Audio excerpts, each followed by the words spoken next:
सिन्दूरारुणविग्रहा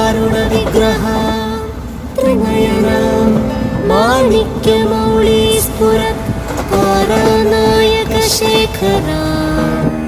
स्मितमुखी आपीनवक्षोरुहा पाणिभ्याम् अलिपूर्णरत्नचषकं